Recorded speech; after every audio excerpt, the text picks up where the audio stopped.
আসসালামু আলাইকুম সুপ্রিয় দর্শক, সকলকে জানাচ্ছি অগ্রিম ঈদ মোবারক। এইমাত্র সৌদি আরব থেকে কোরবানির ঈদের চাঁদ নিয়ে বিরাট বড় খবর।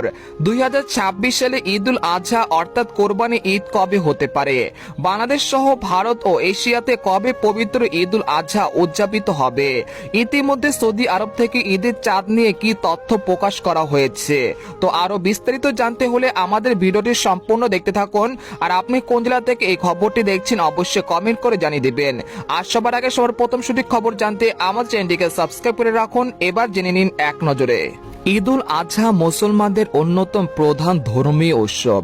একে কোরবানির ঈদও বলা হয়। এই দিনটি মহান আল্লাহর সন্তুষ্টির জন্য হযরত ইব্রাহিম আলাইহিসসালাম এর অসীম ত্যাগের স্মরণে মুসলমানরা এই দিনে কোরবানি করেন এবং আনন্দ সবার মাঝে ভাগাভাগি করে নেন। এদিকে পবিত্র ঈদুল আজহাকে ঘিরে সৌদি আরব ও বাংলাদেশে চাঁদ দেখা এবং ঈদের সম্ভবত তারিখ জানা গেছে। সৌদি আরবে 17 মে রবিবার সন্ধ্যায় চাঁদ দেখা গেলে 18 মে থেকে জিলহজ মাস শুরু হবে। সেই অনুযায়ী 27 মে 2026 বুধবার ঈদুল আজহা পালিত হতে পারে। আর বাংলাদেশের 17 মে সন্ধ্যায় চাঁদ দেখা যাচাই করা হবে। সম্ভাবনা রয়েছে 18 মে চাঁদ দেখা যাওয়ার, ফলে 28 মে 2026 বৃহস্পতিবার ঈদ হতে পারে। তবে চূড়ান্ত তারিখ চাঁদ দেখার উপর নির্ভর করবে।